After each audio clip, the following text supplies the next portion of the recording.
a besoin de recevoir bien la vie. Il est dit dans la parole de Dieu, dans 1 Corinthiens, que nous devons avoir un langage spirituel pour les choses spirituelles. Mais c'est vrai que Jésus a souvent pris des paraboles naturelles pour pouvoir nous faire comprendre sa pensée. Et c'est ce que nous allons aussi faire ce matin. Je vais prier et nous allons commencer ce message. Je n'ai pas donné de titre à ce message, mais nous pourrions l'appeler le transvasement. Le Seigneur veut nous transvaser. On va voir en quelques mots qu'est-ce que c'est que le transvasement, qu'est-ce que le Seigneur attend de l'Église.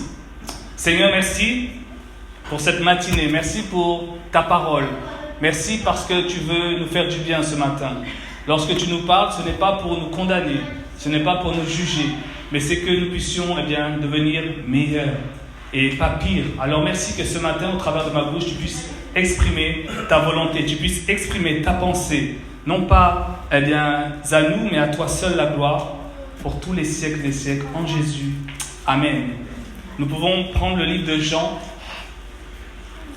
pour partir sur cette base. Nous allons partir sur le livre de Jean, chapitre 3, verset 26. Jean, chapitre 3, verset 26. Il nous est dit là, il vint trouver Jean et lui dire, Rabbi, celui qui était avec toi au-delà du Jourdain et à qui tu as rendu témoignage, voici, il baptise et tous vont à lui. Verset 27, Jean répondit, un homme ne peut recevoir que ce qui lui a été donné du ciel. Dans d'autres versions, il est dit que ce qui lui a été donné de Dieu. Bien sûr, vous-même, verset 28, m'êtes témoin que j'ai dit, je ne suis pas le Christ, mais j'ai été envoyé devant lui. Celui à qui appartient l'épouse, c'est l'époux. Mais l'ami de l'époux qui se tient là et qui l'entend éprouve une grande joie à cause de la voix de l'époux. Et je vais m'arrêter là. Donc, rappelez-vous que Jean-Baptiste est le précurseur de Christ, c'est-à-dire qu'il vient avant Christ, il annonce la repentance, il annonce celui qui doit venir. Et lorsqu'il vit Christ, il s'écria, voici l'agneau de Dieu qui ôte le péché du monde. Et ses disciples étaient témoins. Donc, Jean-Baptiste alla baptiser Jésus, et donc ses disciples étaient présents. Mais voilà que Jésus rentre pleinement dans son ministère. Et les disciples de Jean viennent le voir, viennent le trouver, nous l'avons lu au verset 26, et lui disent, celui qui était avec toi au-delà du Jourdain et à qui tu as rendu témoignage. En d'autres termes, celui à qui tu faisais tant d'éloges, celui que tu disais qu'il était l'agneau du monde, celui qui était beau, tu ne pouvais pas délier les lacets de ses sandales, les liens de ses sandales. Aujourd'hui, il fait comme toi, il baptise. Aujourd'hui, les gens viennent à lui. Et voici l'état de l'Église aujourd'hui. On n'accepte pas le renouveau du Seigneur. On n'accepte pas le relais du Seigneur. Et de tout temps, le Seigneur a fait un renouveau. Et nous pouvons commencer par Abraham. Abraham, Dieu lui dit, Abraham, à l'époque ça s'appelait Abraham, sors de ton pays, de ta patrie, de la maison de ton père, pour un pays que je te montrerai.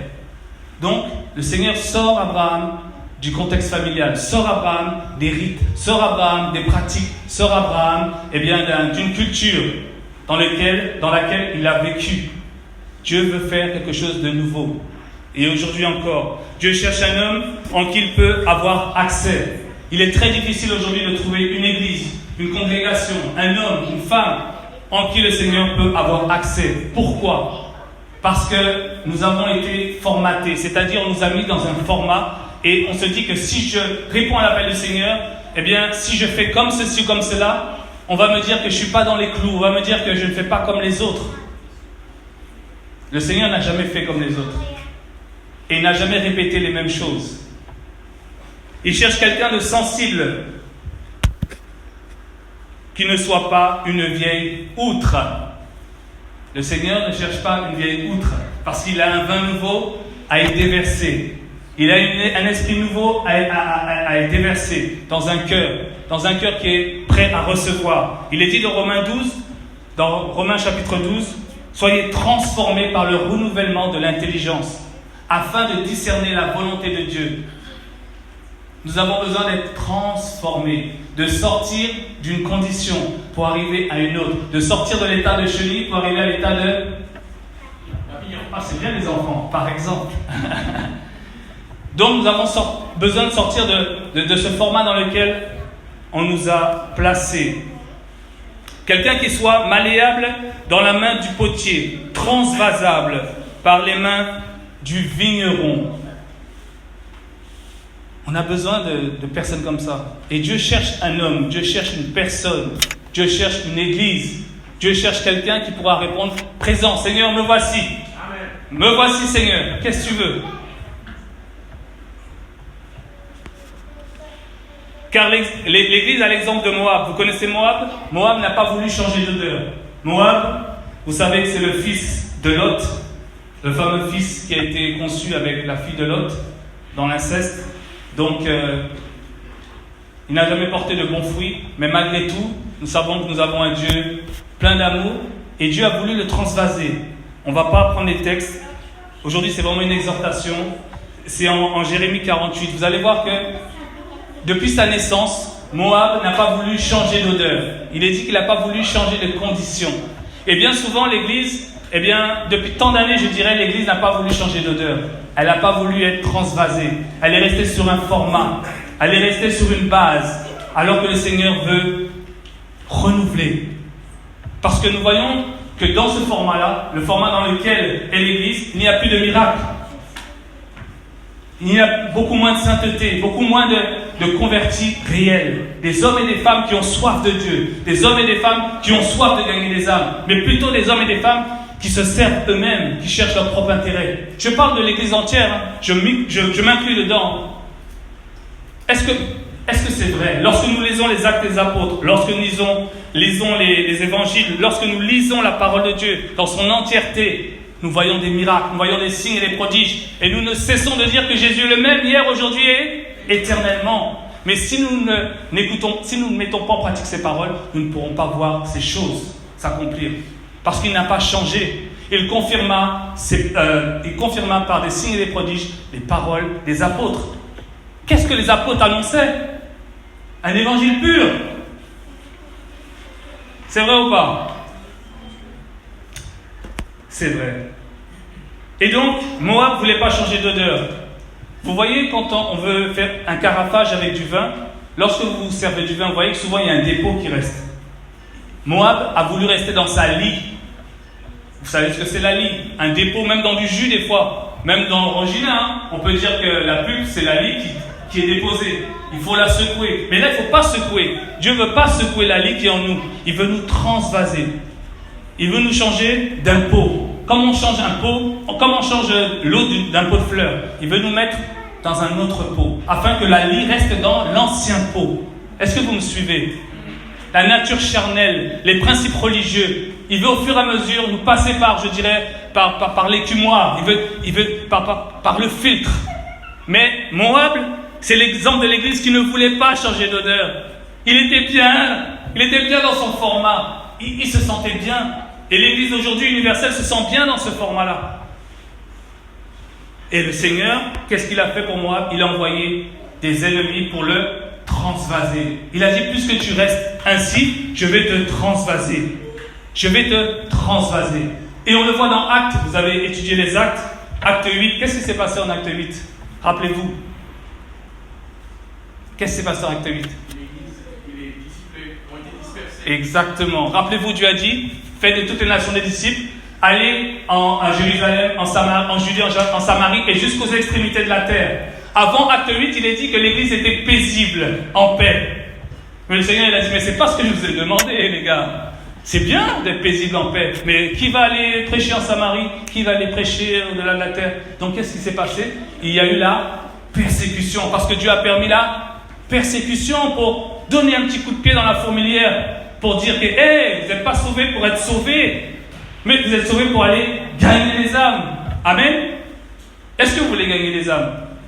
Est-ce que ce n'était pas une joie lorsque le Christ est rentré dans votre cœur? Lorsqu'on vous a annoncé l'évangile, c'était une joie. Lorsque vous l'avez reçu, de savoir que vous êtes plus, illégitime, mais vous êtes enfant de Dieu. Et beaucoup d'hommes et de femmes attendent, la révélation des vrais fils de Dieu. Le Seigneur veut nous transvaser. Donc, il demande à Abraham de sortir afin qu'il puisse faire un renouveau pour lui, mais pour sa génération future. Lorsque tu vas obéir au Seigneur, lorsque Dieu va te parler, que tu vas mettre en application, cela sera bénéfique pour toi, pour ta famille, mais pour des hommes et des femmes aussi nombreux que le Seigneur les appellera. Et nous voyons dans Nombre 14, verset 24, la promesse de l'héritage. Dieu dit, comme Caleb a obéi, en Nombre 14, verset 24, eh bien, je lui donnerai en héritage telle chose et telle chose. Et ce sera bénéfique pour lui et pour sa postérité. Frères, sœurs, lorsque tu obéis à Dieu, ça a une importance, ça a une répercussion. On le voit. Un seul est mort pour tous. Christ est mort. Le grain de sénévé qui a été planté en terre, la mort de Christ a fait de nous, a fait qu'aujourd'hui nous ayons des frères et des sœurs par centaines de milliers. Amen. Donc l'obéissance a des répercussions. Donc à cause de l'obéissance, des milliers d'âmes peuvent être sauvées. Ne néglige pas l'obéissance à la parole de Dieu. Ne néglige pas l'obéissance à la volonté du Seigneur. Abraham, à un moment donné, il a obéi. Et à un moment donné, nous avons obéi aussi. Mais à un moment donné, nous nous sommes contentés dans la situation dans laquelle nous étions.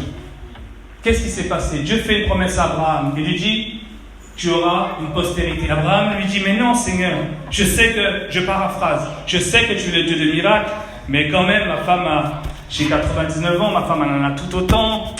Je sais pas, mais je crois en toi, je crois en tes promesses.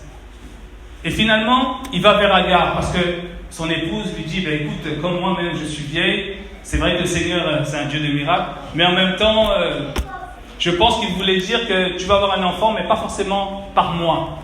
Alors tiens, prends pour épouse Agar. Mais Agar a été...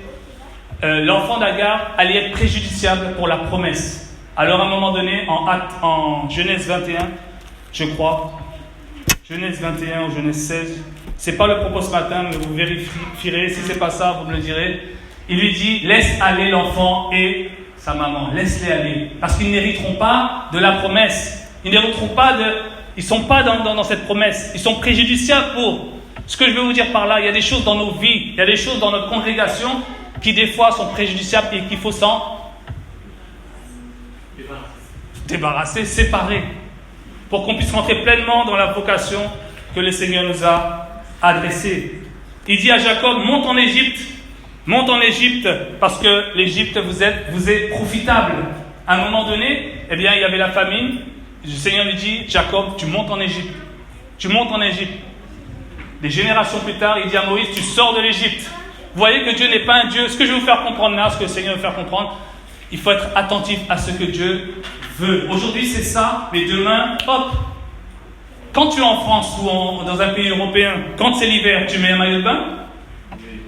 Est-ce que tu me mets le bain en hiver? Donc c'est un peu ça. En hiver, tu te pares, tu t'apprêtes de telle manière à résister. Parce que c'est la circonstance, c'est le moment, c'est la saison. Eh bien, notre Seigneur, c'est un Dieu de saison. Et aujourd'hui, il se dit, je veux un homme, je veux une femme, je veux une église, je veux une congrégation qui accepte de sortir de ce format dans lequel on l'a mis pour pouvoir manifester ma gloire, ma grandeur. Et donc, nous allons prendre l'exemple d'un homme que vous connaissez tous, c'est Bartimée. Et je vais lire avec vous ce passage de Bartimée, Marc 10, verset 46. Marc chapitre 10, verset 46. Tout va bien jusqu'à maintenant? Marc 10, 46. Ils arrivèrent à Jéricho, et lorsque Jésus en sortit avec ses disciples et une assez grande foule, le fils de Timée, Bartimée, mendiant aveugle, était assis au bord du chemin. Il entendit que c'était Jésus de Nazareth et il se mit à crier, « Fils de David, Jésus, aie pitié de moi !» Plusieurs le reprenaient pour le faire taire. Et ces plusieurs-là, c'est qui selon vous? Ces plusieurs-là, c'est qui? Qui voulaient le faire taire? Les Juifs, oui, mais les plus proches de Jésus, les disciples. Ils sont sauvés, ils marchent avec le Maître. Et pour eux, voilà, ils sont... Voilà quoi. Bartimée, manger aveugle, n'importune pas le Maître. Mais non, qu'est-ce que tu veux? Et il y a eu la même scène qui s'est produite dans le monde. Je l'ai vu il n'y a pas longtemps. Daryl l'a vu aussi, je pense vous aussi. La même scène.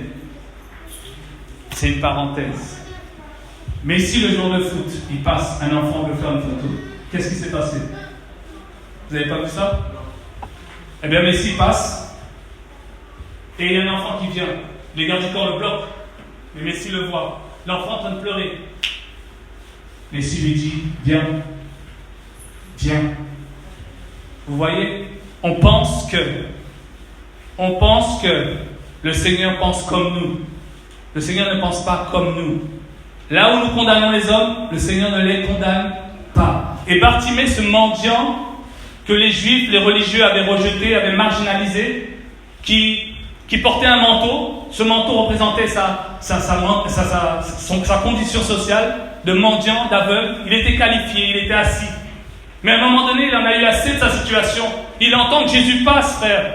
Il entend ce Jésus, j'ai entendu, je ne vois pas, mais j'entends que Jésus guérit. J'entends que Jésus libère. J'entends que Jésus restaure. Je crois qu'il peut me restaurer. Je crois qu'il peut me libérer. Je crois qu'il peut amener un renouveau dans mon église. Je crois qu'il peut amener un renouveau dans ma vie, dans mon couple. Il n'a pas changé. Mais les religieux, mes frères en Christ, ils vont me dire, mais non, tu ne rentres pas dans les clous. Tu n'es pas en règle. Mais non, le Seigneur ne veut pas te guérir. Tu es un mendiant aveugle. Mais lui, il a insisté. Et il est dit, il entendait que c'était Jésus de Nazareth et il se mit à crier. Fils de David, Jésus, aie pitié de moi. Plusieurs le reprenaient pour le faire taire, mais il criait beaucoup plus fort. Est-ce que tu cries plus fort au Seigneur pour savoir quel est son plan, sa volonté? Ou est-ce que tu attends que les hommes t'agréent? Frères, sœurs, nous sommes dans un monde où les hommes dirigent toutes choses, selon eux. Et même dans l'Église, avec un grand E, je parle de l'Église universelle, on s'est approprié des droits. Mais le Seigneur t'appelle probablement. Et toi, tu ne le sais pas. Parce que finalement, on t'a dit, ce n'est pas encore le temps. Reste assis. Ce n'est pas le temps. Reste assis. Je connais ça. C'est pas le temps. Vous comprenez qu'elle est passée loin? C'est pas le temps. Reste assis. Frère, c'est comme ça que les gens pensent. Et on le verra plus loin. On l'a vu là, avec Jésus. Ce Jésus en qui tu faisais de l'éloge, regarde, il baptise aussi. Ce frère à qui tu as permis de prêcher, ce frère à qui tu as permis de faire la louange, ce frère que tu as aidé, regarde là, il a ouvert son assemblée. C'est pas comme ça qu'on réagit dans l'église aujourd'hui? Ah, il n'y a personne? Mais c'est comme ça, frère. On ne veut pas que l'autre réussisse, alors que c'est pas une success story. C'est Dieu qui l'a décidé ainsi. Dieu a décidé qu'il a choisi Abraham pour une œuvre bien précise. Dieu a choisi qu'il t'a choisi. Dieu a décidé qu'il t'a choisi de te choisir pour une œuvre bien précise. Mais toi, à cause de la pression de ces gens qui te disent tais-toi. Mais non, c'est pas comme ça le format. Mais c'est comme ça que l'église doit être. C'est comme ça qu'on doit faire. À cause de ça, la pensée qui est dans ton cœur du Seigneur, tu l'étouffes. Et tu te retrouves comme ce mendiant aveugle. Et Jésus passe ce matin. Jésus passe et on reste là parce qu'on nous fait taire. La religion et ses préceptes d'homme. Bartimée ne s'est pas tu. Il en avait assez de sa situation de mendicité et d'aveuglement. Et la question c'est, Église, tu n'en as pas assez de ta situation de mendicité et d'aveuglement? Est-ce que nous n'avons pas assez de cela? D'avoir des donneurs de leçons de par le monde, sur Internet et partout. Mais au final, on ne voit pas la gloire de Dieu. Au final, on ne voit pas, on ne voit pas les âmes sauvées. Mais plutôt, des principes humains. Et donc, ce manteau de la religion doit être ôté. Vous voyez le manteau de Bartimée, qui le qualifiait de mendiant aveugle. Lorsqu'il s'est levé, nous allons voir qu'il a jeté son manteau, verset 48, verset 49. Jésus s'arrêta et dit, appelez-le. Et ils appelèrent l'aveugle en lui disant, prends courage, lève-toi, il t'appelle. Lorsque l'Éternel approuve les voies d'un homme, il dispose à son égard même ses ennemis. Lorsque le Seigneur te bénira, tu verras que ceux qui disaient reste là, attends, machin, ils seront obligés de s'incliner. Il t'appelle, viens, il t'appelle. Seigneur t'appelle. Non, on ne voulait pas que tu viennes, mais comme le Seigneur a dit, alors on t'accepte tel que tu es. Verset 50. L'aveugle jeta son manteau et se levant d'un bond, vint vers Jésus. Jésus, prenant la parole, lui dit, que veux-tu que je te fasse? Rabouni, lui répondit l'aveugle, que je recouvre la vue. Jésus lui dit, va, ta foi t'a sauvé. Mon juste vivra par la foi, pas par la vue. Étienne, acte 8, toujours.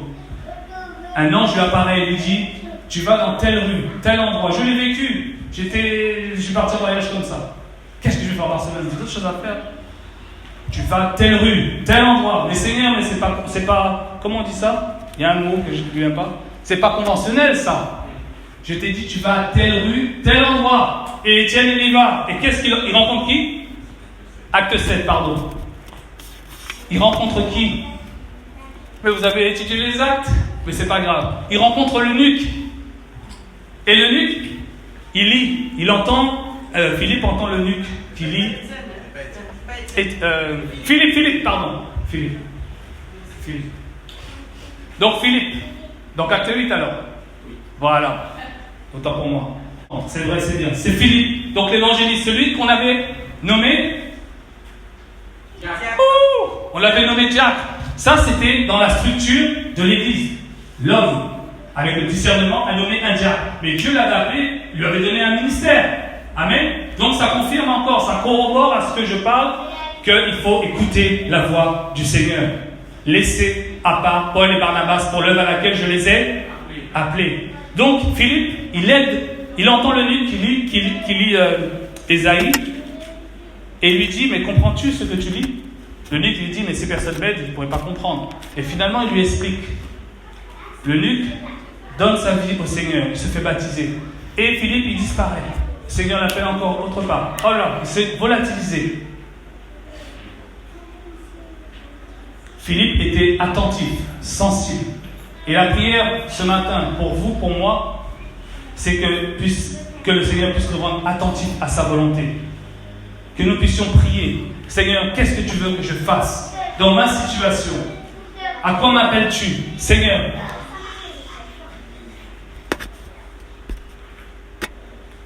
Et donc, le Seigneur veut remplacer ce manteau de la religion, du formatage, par le manteau des charismes, à l'exemple d'Élie. Élie et Élisée, rappelez-vous, vous trouvez ça dans 1 Roi 19. Qu'est-ce qui s'est passé avant? 1 Roi 18, qu'est-ce qui s'est passé? Élie, fatigué. Élie, dans la caverne. Élie, son ministère, touché à sa fin. Lui qui a fait tomber le feu. Lui qui avait confondu, les prophètes de Baal et d'Astarté. Une parole de Jézabel est arrivée sur lui, telle une flèche. Et ça l'a percuté. Et il a été découragé. Il est tombé dans la déprise. Et le Seigneur vient le voir. Et lui dit, mais Élie, mais que fais-tu? Reprends ta route. Je ne vais pas raconter tout le récit, ce n'est pas le propos. Je veux que tu saisisses dans l'esprit ce que je veux. Il lui dit, tu vas joindre Élisée à ta place. Donc le renouveau. C'est pas que tu es vieux, c'est que tu as fait ton temps. Maintenant, l'onction passe. Tu vas joindre Élisée à ta place comme prophète. Donc quand il vient voir Élisée, il lui met le manteau de l'appel, le manteau du charisme. Et ce matin, on va prier afin que le Seigneur change ce manteau de la culpabilité.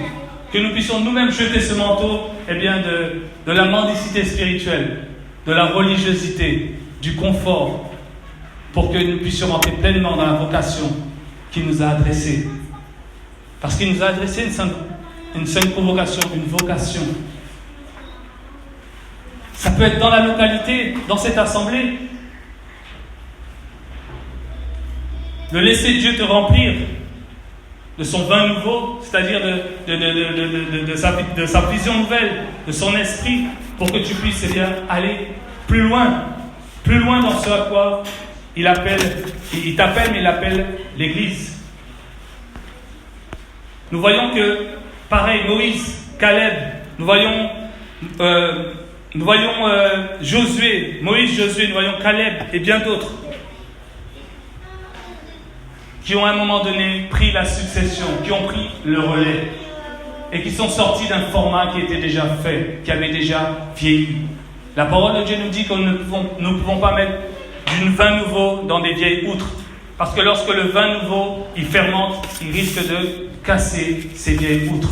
On ne peut pas rafistoler un vieil habit avec un habit nouveau, un tissu nouveau. On ne peut pas mélanger l'esprit de la loi. On ne peut pas mélanger l'esprit de Dieu, la religion. On ne peut pas mélanger ces choses-là. Ce que le Seigneur veut pour nous ce matin, frères, sœurs, Église de Sainte-Anne, et pour moi-même, c'est que nous puissions réellement être transformés par le renouvellement de l'intelligence, afin de discerner sa volonté et sortir d'un format dans lequel on nous a mis depuis tant d'années sur ces mêmes sentiers battus. On reproduit la tradition des pères et on ne voit plus la vie dans l'église, on ne voit plus la vie dans les foyers, on ne voit plus la vie dans ce monde. Nous sommes la lumière du monde. Frère, ce n'est pas un procès ce matin, c'est un encouragement. Seigneur t'appelle, ma soeur. Seigneur t'appelle, mon frère. T'appelle à contribuer là où tu es dans ta localité, avec les charismes, les dons qu'il t'a donnés. Et il veut les sanctifier. Il veut te donner un nouvel élan. Est-ce que tu veux cet élan du Seigneur ce matin? Sachez que le Seigneur cherche des hommes, un peuple, qu'il accepte pleinement et qui accomplit pleinement sa volonté. Et ça passe par une réformation. Ça passe par une réformation, frère.